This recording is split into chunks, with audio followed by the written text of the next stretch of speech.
Don't dare to think you can count on that. Don't dare to think you can use my pain. You Roma building your career on Roma. You Roma advocates. You Roma artists. Working with Roma models like they are pieces of meat. Gypsy, Venison. Stamping your interpretations on their Roma flesh with hot iron of your unacknowledged privileged positions. Silencing in the space you call free of hate. With a coupon of your Roma identity so you get them cheaper. Fuck you. I'm not your gypsy meat to feed on. I don't owe you anything. Don't ever think you're entitled to hear about the pain of the other.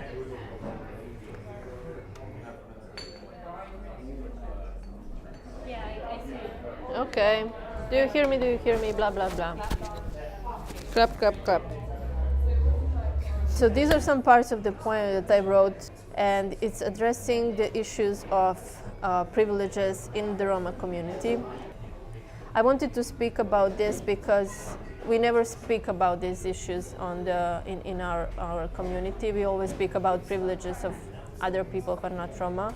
But I think this is a kind of a taboo that we need to deal with also. And I wrote here that I'm addressing Roma advocates and Roma artists because, I mean, this is a personal story in a way because I never managed to find myself there in the Roma activism in a way. I do some kind of things which are considered art. At least majority community considers it art. And you can see here, like this book is my first book, and it was published a long time ago, 2004, by by some Serbian publishing houses, and these are also some magazines where feminist women's literature is published and theory, and also this one is anthology of contemporary Serbian poetry, but you will not find me in any kind of Roma anthology of Roma art.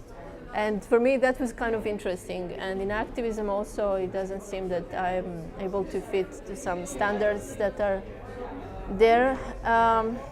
There is some kind of a definition of Roma, what it means to be a Roma activist, and there are some kind of boundaries that are imposed from the positions of power, and there are a lot of exclusions.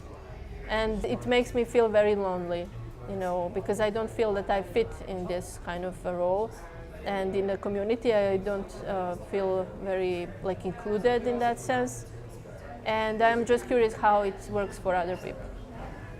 So when I speak with Roma activists, and people would usually say that they're unsatisfied, they're unhappy, they're disillusioned, they always mention this kind of project-based activism, and I'm just thinking okay, so we're all unhappy, so what do we do then? What is our responsibility, and what are our responses, you know? So what do you want to do in this movie?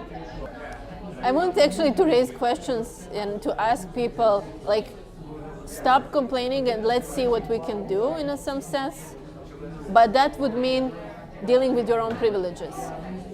I don't know, what do I want to say, Kate? Some direct message to people, we need to be able to deal with our own privileges in the system and to become like a real people, real persons. Yeah. What the fuck I'm talking about? I don't know. Real people. To become real people? No, wait.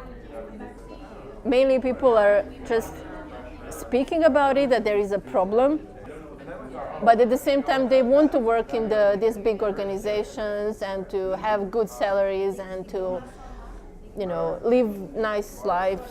And what is the price of this activism for them? I don't really see it. And I think this is the major issue now, because after 10 or 15 years, it doesn't seem that Roma activists did enough.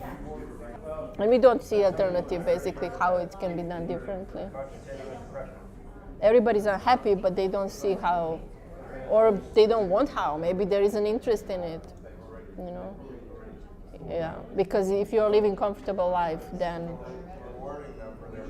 like, what's your interest to change the system? And if you do that, it comes with a price, and you get excluded. I don't know.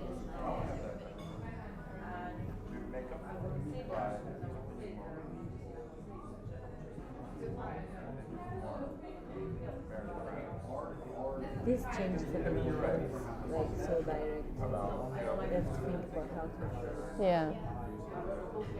Yeah. Okay. But Okay.